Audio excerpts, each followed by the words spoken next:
Hello friends, ஆஹா கல்யாணம் upcoming எபிசோடுக்காக இன்ட்ரெஸ்டிங்கான promo ஒன்று ரிலீஸ் பண்ணியிருக்காங்க. ப்ரோமோட தேதி 29 செப்டம்பர் டு 3 அக்டோபர்னு போட்டிருக்காங்க. ப்ரோமோவில் என்ன காட்டியிருக்காங்கன்னா, சித்ரா வீல் சேரில் உட்காந்துருக்காங்க. வாயெல்லாம் ஒரு பக்கத்து அப்படியே கோணலாக இருக்குது, கை கால் நடக்க முடியாமல் உட்காந்துருக்காங்க. பக்கத்தில் ஐஸ்வர்யா உட்காந்துருக்காங்க.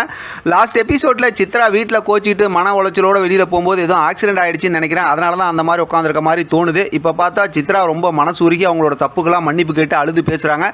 இப்போ ஐஸ்வர்யா வந்து அப்போல்லாம் நீங்கள் இல்லை, உங்களுக்கெல்லாம் நாங்கள் இருக்கோம், உங்கள் பேர குழந்தைய நீங்கள் உப்பு மூட்டை தூக்கிட்டு இந்த பக்கத்தில் நடக்கணும் அப்படிங்கிற மாதிரி ஆறுதலாக பேசுகிறாங்க. இதெல்லாம் கௌதம் பார்த்துட்டு, ஐஸ்வர்யா உன்னோட உண்மையான அன்பை புரிஞ்சிக்காம நான் என்னெல்லாம் தப்பு பண்ணிட்டேன், என்னை மன்னிச்சிரு ஐஸ்வர்யான்னு சொல்லி அவரும் மன்னிப்பு கேட்குறாரு. இதோட பார்த்தோம் அப்படின்னா ஒரு கட்டில் அலங்காரம்லாம் பண்ணுறாங்க. அங்கே பார்த்தா சூர்யாவும் மகாவும் அவருக்கு அதாவது ரொமான்ஸ் கலாட்டா பண்ணுறாங்க. அவங்களுக்கு தான் ஃபர்ஸ்ட் நைட் அப்படின்னு அப்போ தான் சொல்கிறாங்க. விஜய்க்கும் பிரபாவுக்கும் ஃபர்ஸ்ட் நைட்டுன்னு சொல்லி மகா சொல்கிறாங்க.